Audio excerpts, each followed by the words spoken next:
দর্শক বিরতির পরে আবারও আমন্ত্রণ সকালের বাংলাদেশে। আছি আমি মিমি, জুলহাস জুবাইরও আছে। আমাদের সাথে একজন অতিথি আছেন, তার সাথে পরিচিত আপনাদের করিয়ে দিতে চাই। তবে তার আগে একটি গল্প বলতে চাই। এটা আমাদের ঢাকার গল্প। সভ্যতা যখন ক্রমে বিকশিত হচ্ছিল, নদীমাতৃক যে অঞ্চলগুলো ছিল সেই অঞ্চলে সভ্যতার চোখ একটু ভিন্ন রকমভাবে রাখা যেতে পারে এই জন্য, কারণ সভ্যতা ঠিক নদী কেন্দ্রিক শহরগুলোতে অনেক আগ থেকে নিজের মতো করে নিজেকে সাজিয়ে নেওয়ার চেষ্টা করেছে। সেই ধারাবাহিকতায় ঢাকার বিভিন্ন অঞ্চলে স্থাপত্যশৈলীর যে নিদর্শনগুলো ছড়িয়ে আছে, কজনই বা দেখেছি, কজনই বা জানি, কিংবা সচেতনভাবে কজনই বা সংরক্ষণের চেষ্টা করছি, কিংবা এটা সংরক্ষণ করার গুরুত্বটাও কতখানি উপলব্ধি করতে পারছি। প্রশ্ন থাকতেই পারে এমন, এবং এই প্রশ্নের উত্তরগুলো আজ খুঁজবো। আমাদের সাথে আছেন আজকের অতিথি স্থপতি doctor Abu Sayeed M Ahmed. Sir, শুভ সকাল, স্বাগত সকালের বাংলাদেশে। কেমন আছেন আপনি? আজকে আমাদের অতিথি হয়ে এলেন, কিন্তু সচরাচর সকালটা কিরকম শুরু হয়, বা সকালের শুরুটা আপনি কিভাবে করতে পছন্দ করেন? সকাল তো মানুষ যখন ঘুম ভেঙে যায়, তারপরে দিনটা শুরু করার জন্য যে প্রস্তুতি নিতে হয়, প্রস্তুতি নেওয়ার পরেই চিন্তা করি আসলে দিনটা কেমন যাবে, আমরা দিনটা কি দিয়ে শুরু করব। স্বভাবতই আমি যেহেতু শিক্ষকতায় আছি, আমাকে ইউনিভার্সিটি যেতে হবে, এই ক্লাসগুলোর প্রিপারেশন নিতে হয়। এছাড়াও আমার কিছু দায়িত্ব আছে। আমি যেহেতু ঐতিহ্য নিয়ে কাজ করি, সবসময় মাথায় ওই জিনিসটা, গল্পটা থাকে আমি কি করতে পারবো, কারণ ঐতিহ্য সংরক্ষণ তো একদিনের ব্যাপার না, এটা লম্বা সময় একটা প্রসেস। এটা সবসময় মাথায় কাজ করে আসলে কখনো কোনো ভবন ভেঙে ফেলছে কিনা, কোনো ভবন অন্যের দখলে চলে যাচ্ছে কিনা, সেগুলোকে রাখা যাবে, এই চিন্তা নিয়ে আসলে দিন শুরু হয়। আর তৃতীয়ত, যেহেতু ছাত্ররা থাকে সামনে, সারাদিন ছাত্রদের সাথে আমাদের একটা সম্পর্ক তৈরি হয়। ছাত্রদের সাথে শুধু শিক্ষা নয়, আসলে শিক্ষা মানে স্থাপত্যের ইতিহাসে শিক্ষা নয়, তার জীবন চলার শিক্ষাটাও অ্যাকচুয়ালি আমাদের একটা বড় জিনিস, যার ছাত্রদের সম্পর্কে আমাদের সাথে সবসময় আমাদের সম্পর্ক আসবে। ছাত্রদের আদর্শ কিন্তু শিক্ষকরা, এই শিক্ষকদের থেকেই ওরা শিখবে। তার মানে আমাদের দিনটার চলন, আমাদের কথাবার্তা, আমাদের ব্যবহার সবই কিন্তু ওদের কাছে একটা অনুকরণীয় হয়ে থাকে। তাই একটা দিন মনে হয় খুব প্রতিদিনের মতোই, কিন্তু প্রতিদিনই কিন্তু একটু ভিন্ন। নিজের সাথে একটা অন্যরকম বোঝাপড়া দিয়ে দিনটা শুরু হয়, নিজের সাথে একটা কমিটমেন্ট দিয়ে দিনটা শুরু হয়। ডক্টর আবু সাইদ, খুব স্বাভাবিকভাবে একটা প্রশ্ন আসতে পারে, আপনি যে চিত্রের অবতারণা করলেন আপনার বক্তব্যের মাধ্যমে, যে আপনি কি করে দিনটা শুরু করেন, সেখানে একটা জায়গায় বলতেই হয় প্রচণ্ড চ্যালেঞ্জিং নিশ্চয়ই সময় কাটছে আপনার, কারণ ঢাকার প্রতি প্রান্তেই কোথাও না কোথাও প্রতিদিন কোনো না কোনো স্থাপত্যশৈলীর যে নিদর্শনগুলো আছে, কেউ না কেউ, কারো না কারো আগ্রাসী চোখ পড়ছে। একটা ইট চলে যাচ্ছে, কিংবা দেয়াল ভেঙে ফেলছে, কিংবা পলেস্তরা মেরামতের নামে যাচ্ছে তাই অবস্থা করে ফেলছে।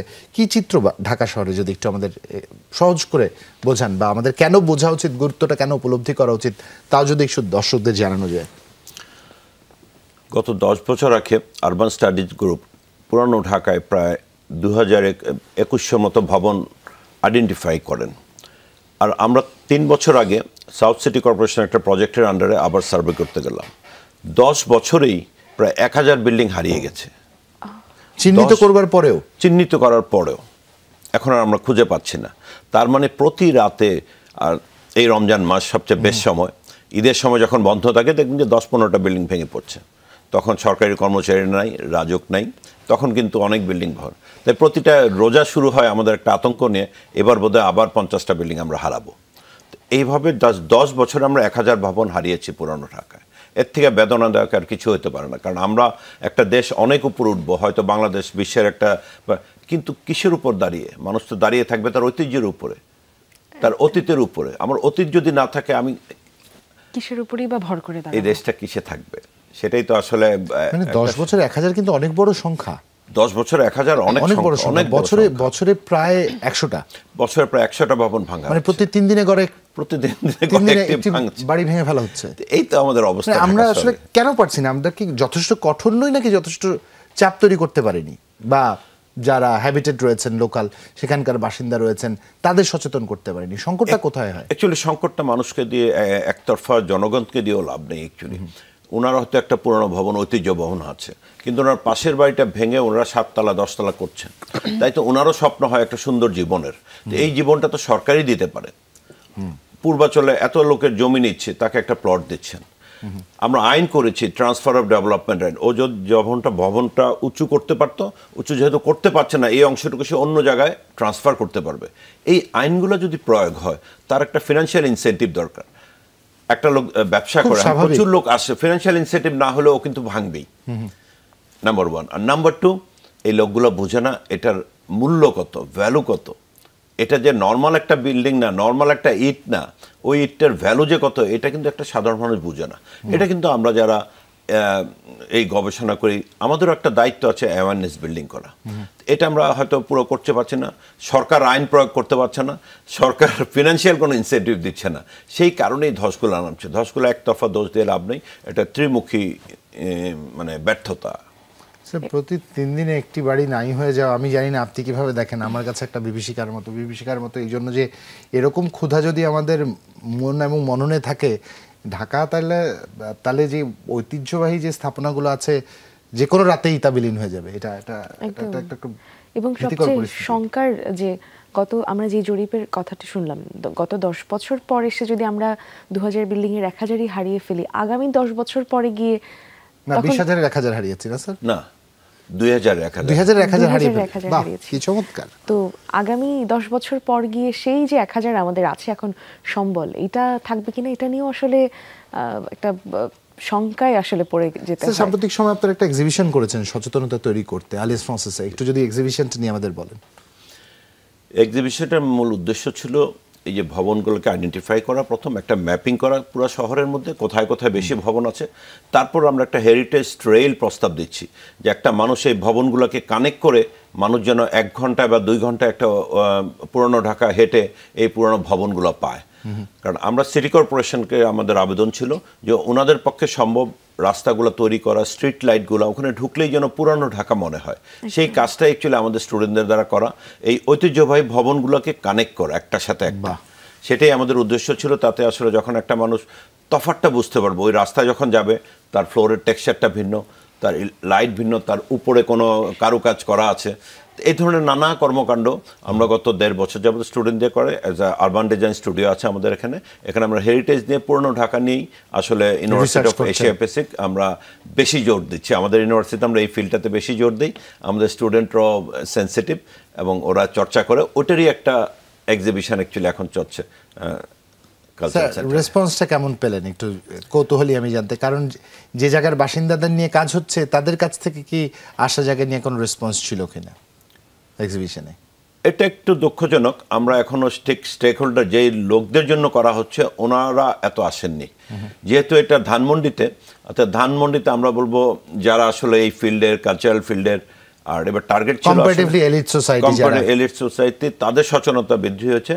এবং যারা সিটি কর্পোরেশনের সিও ছিলেন, ওয়ার্ল্ড ব্যাংক ছিলেন, এদের সচেতনতা তৈরি, আমরা কি করতে পারি কিন্তু কাদের জন্য করতে পারি ওই সচেতনতা আমার মনে হয় না তৈরি হয়েছে। তো একটা পরিকল্পনা আছে আমাদের এই প্রজেক্টের সাথে অনেকেই যুক্ত। আমরা এটা এখন এক্সিবিশন দেখার পরে আমরা অনেক অনুরোধ পাচ্ছি এই এক্সিবিশনটা পুরানো ঢাকায় করা যায় কিনা। আমরা হয়তো লালকুঠিতে পয়লা বৈশাখের সাথে এই এক্সিবিশনটা লালকুঠিতে ট্রান্সফার করবো, তাহলে পুরানো ঢাকার জনগণ দেখতে পাবেন যে ওদের ঐতিহ্যের মূল্য কত। বাহ, অসাধারণ। আশা করছি ওইটা একটা করাঘাত করবেই দরজা, এটা নিঃসন্দেহে বলা যায়। সেটা তো নিঃসন্দেহে। এবং আপনি যেমনটা বলছিলেন যে বেশ কিছু জটিলতা যেমন আছে, বা তাদের কখনো কখনো এটা যে কতটা গুরুত্বপূর্ণ আমাদের দেশের জন্য বা কতটা জরুরি, বা এটার যে একটা আলাদা কদর আছে, একটা আলাদা আবেগ আছে, সেটা হয়তো তাদেরকে বোঝানো সম্ভব না সহজভাবে। তো কি করলে বা কোন কোন পন্থায় তাদেরকে বোঝানো যেতে পারে আসলে, এবং সরকারের তরফ থেকেও আসলে কি কি সহযোগিতা এলে কাজটা একটু সহজ হবে? আমাদের থিওরিতে বলে আর কি, যদি আমি একটা ভবনকে সংরক্ষণ করলাম কিন্তু তার ব্যবহার দরকার, অ্যান্ড ব্যবহারটা কি হতে পারে। ফর এক্সাম্পল, একটু আগে আপনার সাথে কথা হচ্ছিল Farashganj Ruplal house, and Ruplal house এখন বাংলাদেশের একটা স্পাইসের হোলসেল মার্কেট হয়ে গেছে। এখন আমি যদি বলি পুরো হোলসেল মার্কেট সরিয়ে দিব, তাহলেও যেমন অবাস্তব, আবার ওদেরকে পুরোটা অ্যাকোমোডেট করা যেমন কঠিন। কিন্তু বাংলার ইতিহাসে আছে আমরা স্পাইস রপ্তানি করতাম, তাহলে কেন না আমি রূপলাল হাউস একটা স্পাইস মিউজিয়াম করতে পারবো না? তাহলে এই লোকদেরও তো সংরক্ষণ হলো, এদেরও একটা আইডিয়াল একটা স্পাইস মিউজিয়াম হতে পারে। আমরা জানি সিল্ক রুট আর স্পাইস রুট, এই স্পাইসগুলো কিন্তু আমাদের একটা অতীত ছিল। তাহলে একটা মিউজিয়াম করতে পারি। আমাদের কি কি স্পাইস ছিল ওদেরকে একটু প্লাজা থেকে সরিয়ে নিব, হয়তো আন্ডারগ্রাউন্ডে নিয়ে যাব বা পাশে। আমাদের কথা স্থাপত্য বলি, আমরা একটা জঙ্গলকে গুছাবো আর কি, ওদেরকে একটু গুছিয়ে সুন্দর করে রাখলেই কিন্তু এদেরকেও থাকতে হবে, আবার পুরানোটা রাখতে হবে। আমি ওদেরকে বাদ দিয়েও পুরানো সম্ভব না, আবার ওদেরকে এককভাবে যদি মালিকানার প্রসঙ্গে আমরা আসি, যে বাড়িগুলো চিহ্নিত করা গেছে, রাষ্ট্র অধিগ্রহণের কোনো সুযোগ আছে কিনা, কিংবা রাষ্ট্রের কাছ থেকে সেই আগ্রহটা দেখেছেন কিনা যখন কাজ করতে গেছেন, রাষ্ট্র এই গুরুত্বটা বুঝে কিনা যে এগুলোকে আসলে সংরক্ষণ প্রয়োজন, এই জন্য হয়তো আমি অধিগ্রহণ করতে পারি, এমন কোনো ডায়লগ বা আলোকচারিত হয়েছে কখনো রাষ্ট্রের সাথে? আমি বলবো ঐতিহ্য সংরক্ষণ সরকারের একটা প্রায়োরিটির প্রয়োজন।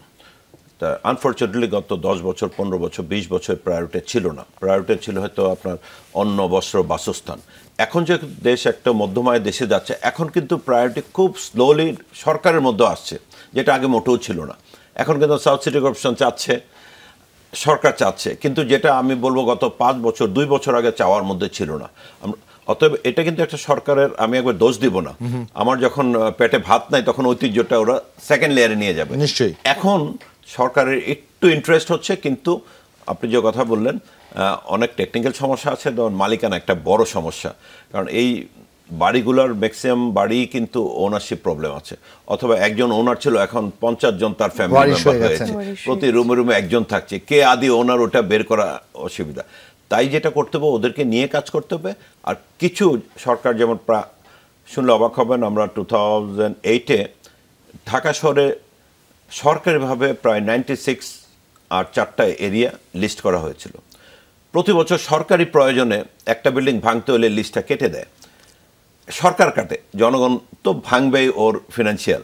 সরকার তার প্রয়োজনে একটা বিল্ডিং করে এই 2008 থেকে 2024 পর্যন্ত এখন হয়েছে মাত্র 75টা, এবং 96 থেকে 75। হ্যাঁ, এটা কিন্তু খুব ইম্পর্টেন্ট বিল্ডিং, কার্জন হলের মতো বিল্ডিং, বড় বড় বিল্ডিং। প্রতি বছর গভর্নমেন্ট গ্যাজেট, রাজক থেকে গ্যাজেট পাস করে 3টা কেটে দেয়, কারণ গ্যাজেটে থাকলে হাত দেওয়া আইনগত নিষিদ্ধ, সরকারি ভবন করতে পারবেন। এগুলো কিন্তু সব সরকারের অধীনে। আমি যেই 96টা বললাম, এটা কিন্তু বেসরকারের অধীনে না, সরকারের অধীনের মধ্যেই আমরা গত 2008 থেকে 24-এ আমরা এতগুলো হারালাম। এই তো কিছুদিন আগে আন্দোলন, সরকারি কর্মচারী হাসপাতাল যেটা ছিল, খুব সুন্দর একটা দোতলা বিল্ডিং, গ্যাজেট থেকে বের করলো, তারপর দিন ভাঙলো। এটা হলো সরকারি প্রসেস।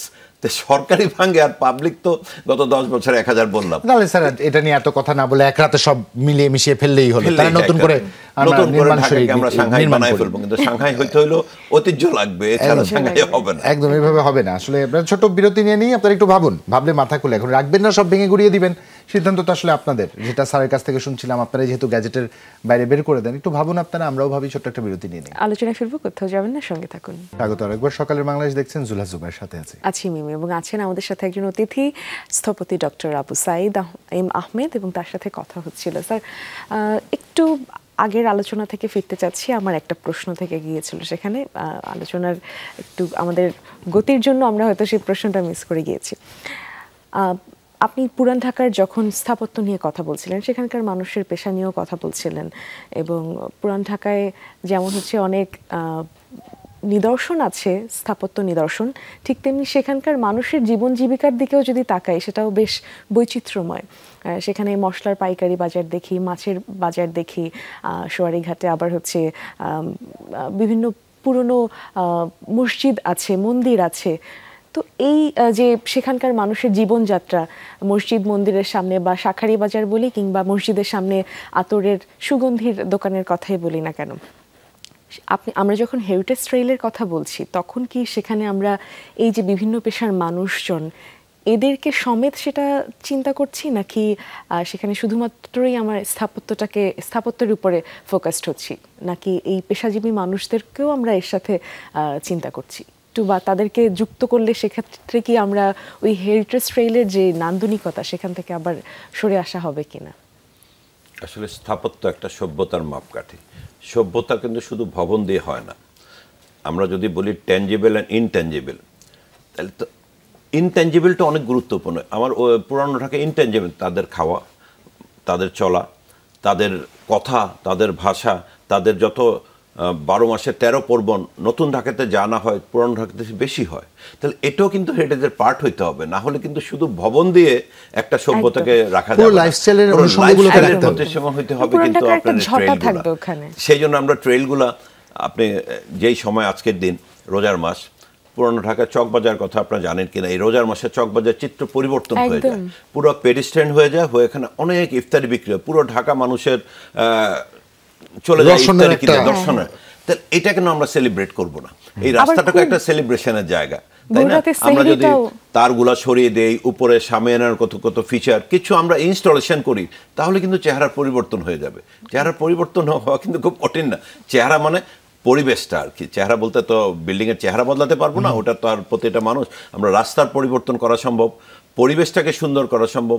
উপরে অনেক সামিয়ানার মতো যদি আমরা অনেকগুলো ব্যানার দিয়ে দিই, এলাকার চেহারা বদলায় যাবে। যখন আমরা সাকরাইন হবে তখন অনেকগুলো ঘুড়ি দিয়ে দেবো চকবারের উপরে, মনে হবে যে এখানে ঘুড়ি উৎসব চলছে। এইভাবে এক এক সময় আবার মহরমের সময় অন্য জিনিস চলে আসতে পারে। তাই পরিবর্তন কিন্তু পুরানো ঢাকাতে আছে তাদের লাইফস্টাইলে। ওটাকে ইনকর্পোরেট না করলে খালি ভবন কিন্তু লোক দেখতে আসে না, লোক দেখতে আসে কালচারটা, লাইফস্টাইলটা দেখতে আসে, হ্যাবিটেটদের জীবনাচার দেখতে আসে। এবং খুব স্বাভাবিকভাবে স্যার যদি আমরা বিশ্বব্যাপী বিভিন্ন প্রান্তে তাকাই, তাদের older part of the city যেটা বা ডাউনটাউন যেটাকে তারা বলে, এটাকে তারা গুছিয়ে রাখবার চেষ্টা করে, রঙে রঙিন করে রাখবার চেষ্টা করে। এবং এর আপনি যেমনটা বলছিলেন, তারগুলো সরিয়ে উপরে হয়তো আমি লাল নীল সবুজ পতাকা দিয়ে দিলাম, ঈদের সময়, রমজানের সময়, উৎসবের সময়, পূজা পর্বণে তা আবার চেঞ্জ হয়ে যাবে। এই চেষ্টাটা কিন্তু স্যার করে। আমরা কেন এত বছরও করতে পারিনি, এটা যেমন একটা প্রশ্ন। তাই তারই পাশে আপনার কাছ থেকে একটু জানতে চাই, আপনার সাথে প্রচুর সংখ্যক শিক্ষার্থী কাজ করছে এই প্রজেক্টে এবং আলিয়াস মাস্টার্স একটা বিশাল সাপোর্ট আপনাকে দিয়ে গেছে। শিক্ষার্থীদের বিষয়টা কি শুধুমাত্র পাঠ্যের অনুষঙ্গ বলেই, পাঠ্যের একটি অংশ বলেই তারা করছে না, তারা ওই তাগিদটা বোধ করে, তারা ওই তাগিদটা বা আর্জেন্সিটা ফিল করে? অ্যাকচুয়ালি কোনো কাজই সম্পন্ন হবে না যদি ওইটাতে এনজয় না করে। জোর করে মার্কস পাওয়ার জন্য কিছু হয়, ওতে আসলে ওই শিক্ষাটা ভিতরে থাকবে না। একটা হলো যেহেতু একটা একাডেমির পার্ট, একাডেমিকের মার্কস তো আছে, কিন্তু এসব কাজ যখন করে আমি সবসময় দেখেছি ডিপার্টমেন্টের পরীক্ষার জন্য এক প্রিপারেশন, যখনই ওরা বাইরে যায় ওদের সামহাও ইনভলভমেন্ট অনেক বেড়ে যায়। ওরা যখন ফিল্ডে যায়, রিয়েলিটিতে যায়, যখন ওল্ড টাউনে যায়, ওরা সার্ভে রিপোর্টগুলো এত রিপোর্ট আসে আমরা ক্লাসে বসে এত টাচ করাতে পারি না, কারণ ওরা পার্সোনাল ইন্টারেস্টে একজন বয়স্ক লোকের একটা ইনফরমেশন পেল, ওর নিজের থেকে দ্বিতীয় প্রশ্নটা তৈরি হয় যেটা আমরা তৈরি করি নি। এইভাবে ওরা যখন মানুষের সাথে মিশে বা ইয়েতে, তাই প্রতিটা একাডেমিতেই অ্যাকচুয়ালি হওয়া উচিত। Not necessary Asia Pacific university, আমরা আর্কিটেকচার ডিপার্টমেন্টে আউটরিচ প্রোগ্রাম থাকা উচিত, জনগণের জন্য কাজ করা উচিত। আমরা যদি গ্রামে যাই, গ্রামে ছেলেদের নিয়ে যাওয়া উচিত। তা আমাদের ছেলেরা যেহেতু হেরিটেজ নিয়ে কাজ করছে, হেরিটেজ স্পটগুলোতে ওরা গেলে ওরা আসলে ইনভলভ হয়। আমাদের আরেকটা কোর্স আছে আর্কিটেকচার কনজারভেশন, আমরা ড্রয়িং করতে দিই। ড্রয়িং করতে, এটা ডকুমেন্টেশন না, এটা ড্রয়িং করতে করতে ওর সাথে একটা সম্পর্ক তৈরি হয় ছাত্রদের, ওটাই কিন্তু আসল। আমরা কিছু ছেলেদের অন্তত সম্পর্ক তৈরি করে দিতে পারি, তাহলেই তো আমাদের সার্থকতা।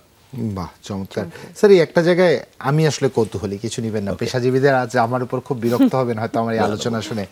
স্যার, ছোট্ট প্রশ্ন, যে জায়গাটা ভেঙে ফেলা হচ্ছে, এখানে বহুতল ভবন নির্মাণ হচ্ছে, কোনো না কোনো প্রকৌশলিতা নির্মাণ করছেন, প্রকৌশলিতাও জানবার কথা যে আগে ভূমিটায় কী ছিল, আদিভূমি কী ছিল, তারা জেনে শুনে কেন এই কাজটা করেন? নীতি নৈতিকতার জায়গায় একটা প্রশ্ন ছোট্ট করে রাখতেই চাই, উত্তর চাইলে দিতে পারেন, চাইলে অ্যাভয়েড করে যেতে পারেন। ওই জায়গাতেও আমাদের ঘাটতি আছে। আসলে আমরা এই দেশে অনেক সময় জাস্ট একটা কনসালটেন্সি পেলো, কাজটা করে ফেললো। আমি যখন কাউকে বলি যে এখন আসান মঞ্জিল ভেঙে আপনাকে 100 তলা করতে দেওয়া হবে, হয়তো রাজি হয়ে গেল, কিন্তু এই জায়গাতেই মানুষের নৈতিক বোধটা শুরু হয় একাডেমি থেকে এবং প্রফেশনাল ইনস্টিটিউটগুলো থেকে। প্রফেশনাল ইনস্টিটিউটগুলো শক্ত হতে হবে, একাডেমিতেই লার্নিংটা হতে হবে, প্রফেশনাল কোড এবং এথিক্সগুলো শিখতে হবে। এই এথিক্সগুলোকে আমরা যত বেশি বলবো মানুষের তত তাগিদ আসবে, না হলে কিন্তু মানুষ পয়সার দিকে ধাবিত হবে। একদিকে পয়সা আর একটা দেশ, তার ঐতিহ্য। তো এই দুইটার মধ্যে সেগ্রিগেশনটা প্রফেশনালদের করতে হবে, নাম্বার 1। আর নাম্বার 2 হলো আসলে আপনি চিন্তা করেন, আপনি যে কথা বললেন পুরানো ঢাকায় রাজুকের মেইন দায়িত্ব যারা, প্রতিদিন একটা ভবন তৈরি হচ্ছে, কেউ দেখবে না? বিল্ডিং ইন্সপেক্টর আছে, কোথায় তৈরি সেটা প্ল্যান পাস করা আছে কিনা।